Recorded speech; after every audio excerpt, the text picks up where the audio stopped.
بسم الله الرحمن الرحيم. لسه خلصان مباراة الأهلي والزمالك. يؤسفني بصراحة إن أنا أقول الزمالك. يا سيناريو أنت ولا سيرينيو ولا سرنجة ولا أيا كان، تلعب إزاي؟ أقسم بالله قبل المباراة كنت خايف لا يلعب كده.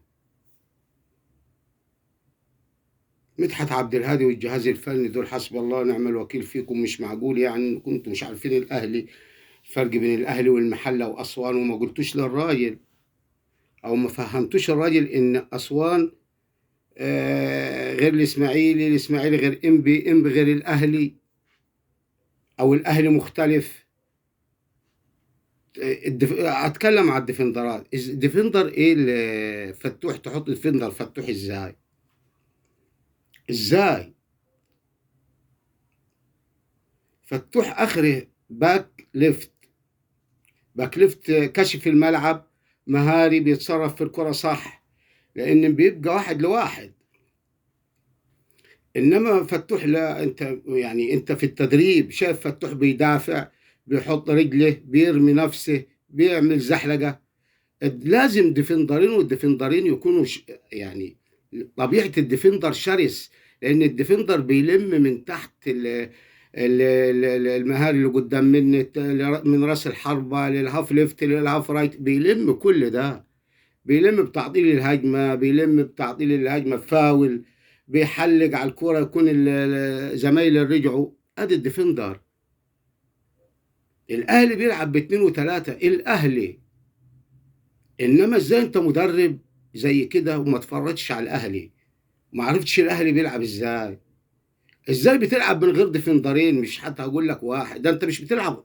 انت مش ممكن يا اخوانا. المدربين دي ازاي؟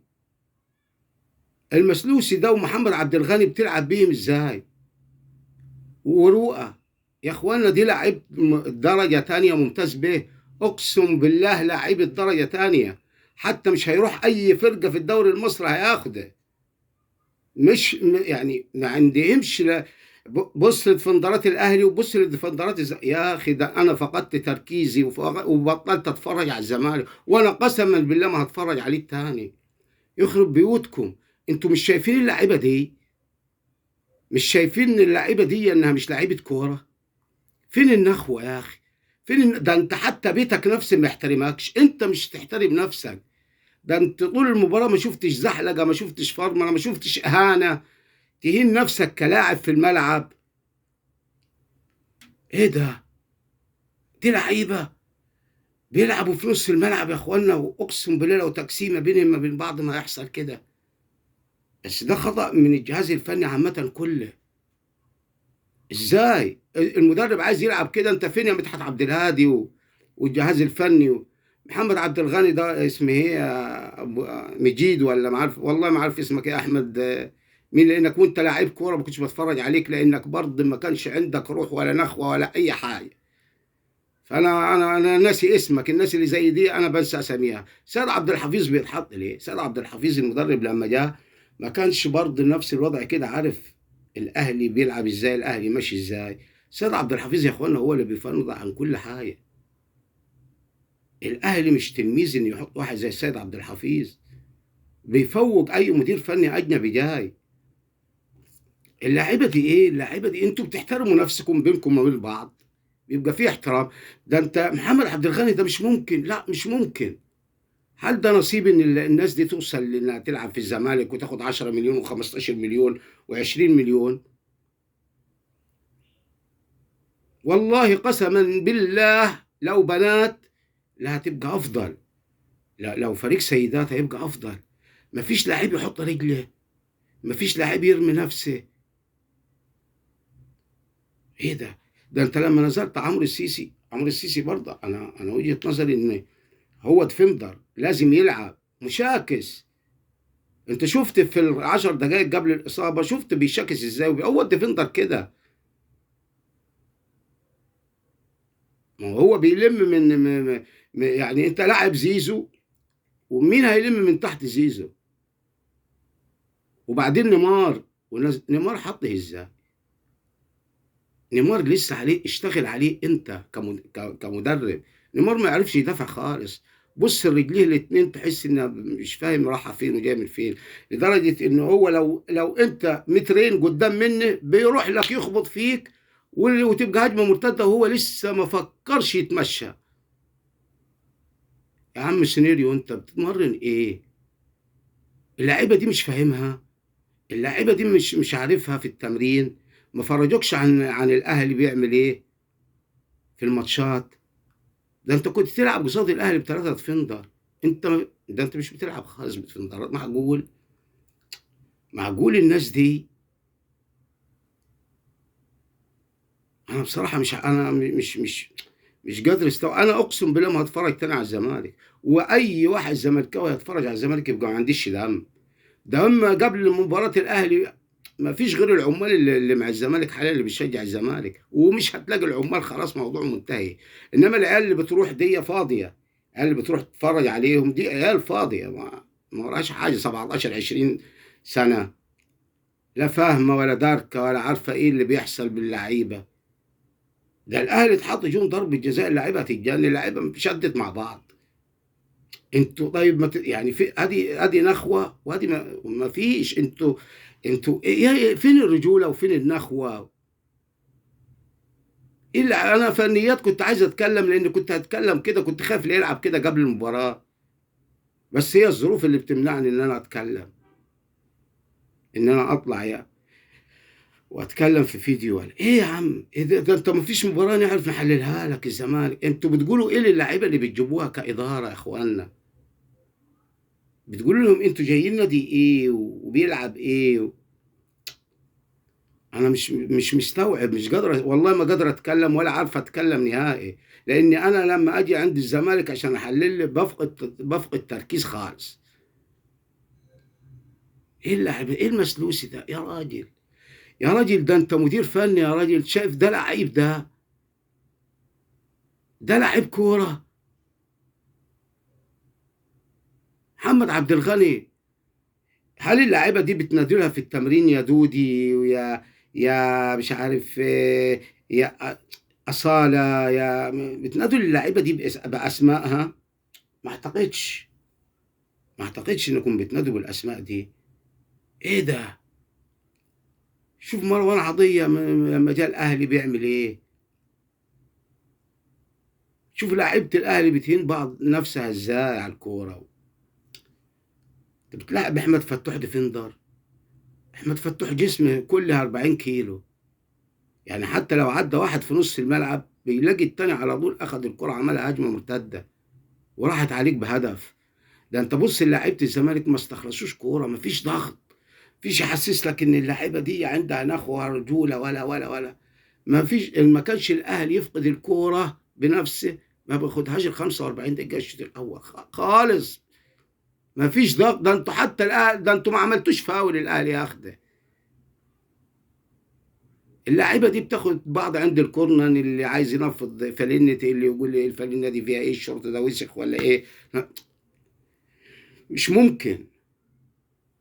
انت مرتضى منصور سايب الكوره وطالع تتكلم على الدعاره، ودي اتمسكت ودي راحت ودي جات لا يمكن. المنافسه بين بيراميدز بين الاهلي ذروك، الناس تتفرج عليه.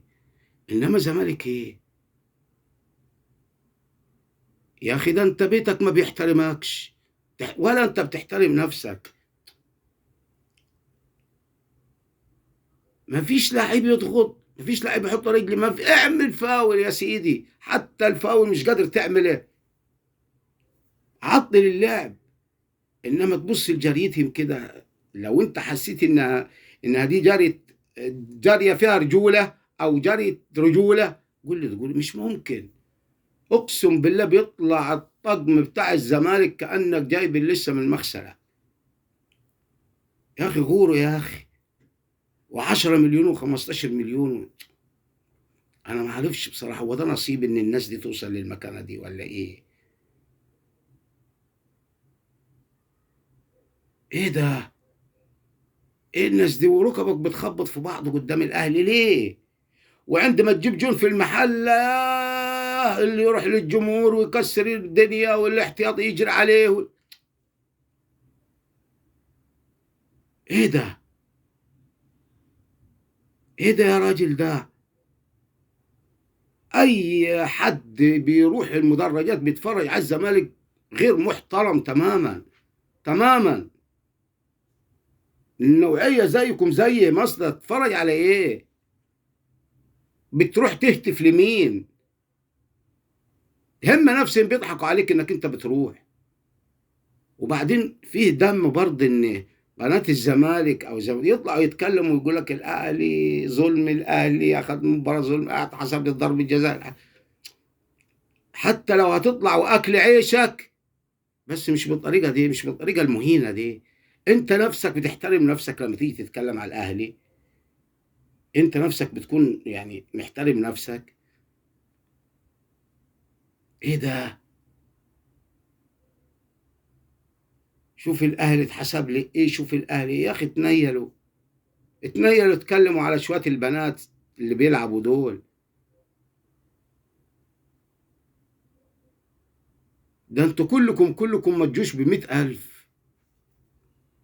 ما يقعدش غير زيزو والونش. الواد راس الحربة اللي جابوه جديد، ناصر منسي. ناصر منسي ده ممتاز زي مصطفى شلبي كده. انت عادي مدوة وبتلعب لي المسلوسي وبتلعب لي مش عارف محمد عبد الغني وبتلعب ايه ده؟ ايه كمية الانوثة اللي في الناس دي؟ ايه ده؟ ايه كمية الانوثة اللي ما تلاقيهاش في الانوثة نفسها؟ لا لا مش ممكن. انا اقسم بالله ما اتفرج تاني غير لما اللعيبة دي كلها تمشي. ما يقعدوش غير 4 لعيبة بس. بيقولوا لي اطلع، ما طلعتش ليه؟ حلل لي مين؟ اتكلم على مين؟ ده انت ما فيش مباراة تعرف تحللها للزمالك يا راجل. ده حتى المتنفس الساعة ونص اللي عايزين نتفرج تخنقونا فيها. طب وعلى ايه؟ انا زعلي كله ان اللعيبة دي بتطلب 15 و10 مليون. ده برضه ده كل خنجتي بصراحة. اخص على دي لعيبة، اخص عليكم فاقدين الرجولة.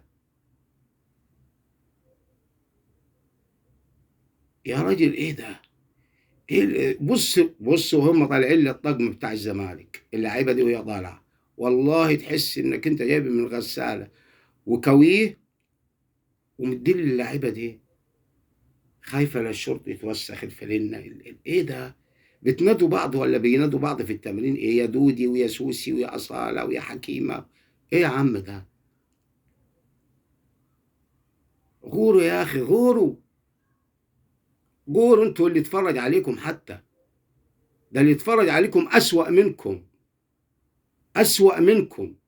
لما اللي بيروحوا لكم دول شوية عيال 17 18 20 سنة لا عارفين ولا داركين اللي بيحصل أصلا. سيناريو انت جاي تلعب قدام الاهلي زي ما بتلعب قدام اسوان، زي ما بتلعب قدام المحله. ده انت اذا المدرب عبيط عبيط ما تقالش عليه غير كده.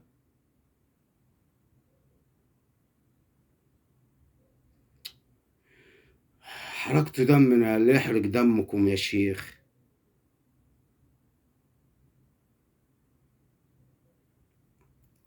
الله احتسبت عليكم بالله والله. مبروك للنادي الاهلي. ربنا بيدي المجتهد. لعيبه بجمهورها بكل عندها دم عندها احساس. ده هدف يا راجل جا فيه من ضربه جزاء، بدوا يشدوا مع بعض. يعني ازاي الهدف ده يجي؟ ازاي الكرة دي تتحسب ضربة جزاء؟ ازاي تزج وهو الكرة بعيدة عنه؟ يعني في الملعب اللعيبة هتتجن. انما انتوا ايه؟ انتوا جنسيتكم وملتكم ايه؟ بدل ما مرتضى منصور يطلع ومشاكل ودنيا، لا روح اكشف على اللعيبة دي. وهي حرام اقول انطق كلمة لعيبة بصراحة. السلام عليكم ورحمة الله وبركاته.